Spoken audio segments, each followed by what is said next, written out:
ఘోర పరిస్థితి మరలా పునరావృతం. అత్యంత ప్రమాదకర పరిస్థితి. రామాపురం గ్రామం మున్ముందుగా ముప్పు ఎదుర్కొంటోంది.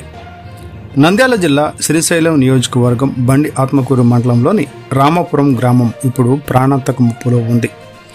గత 2 రోజులుగా ఎడతెరిపిలేని భారీ వర్షాలు కురుస్తూ ఉండడంతో కేసీ కెనాల్లో నీటి మట్టం అనూహ్యంగా పెరగడం వలన పరిస్థితి వణికిస్తోంది. ఎంతమంది విజ్ఞప్తులు చేసినా కూడా ఇరిగేషన్ అధికారులు మౌన ధోరణిలో ఉన్నారు. ఎన్నిసార్లు రామాపురం గ్రామ ప్రజలు ముంపు గురించి అధికారులకు ఫిర్యాదు చేసినా, విజ్ఞప్తులు చేసినా స్పందించడం లేదు. గేట్లను తక్షణమే ఎత్తాల్సిన సమయానికి వారు స్పందించకపోవడం వల్ల ఈ పరిస్థితి మునుపటి ముంపు ప్రమాదాన్ని మళ్లీ తీవ్రంగా ఎదుర్కొంటోంది.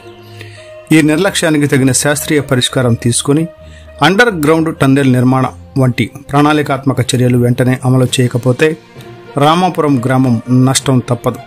రామాపురం గ్రామ ప్రజల తీరనీయ డిమాండ్ వెంటనే సంబంధిత ఉన్నత అధికారులు స్పందించి నీటి ప్రవాహాన్ని నియంత్రించి శాశ్వత పరిష్కార మార్గాలు అమలు పెట్టాలి.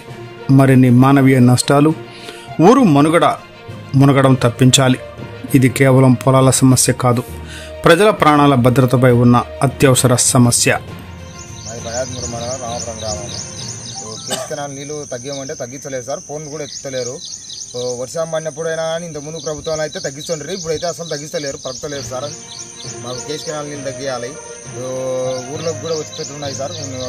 వర్షం పడితే తగ్గే ఒక అడుగు కూడా తగ్గించలేరు. పూర్తిగా జీరో చేసి గేట్లు ఎత్తామంటే వాళ్ళు మేము ఎత్తి రావడం, వాళ్ళు దించి రావడం సరిపోతుంది అని చెప్పి అది కూడా చెప్పారు. చెప్పండి, బండి కూడా మాట చెప్పారు.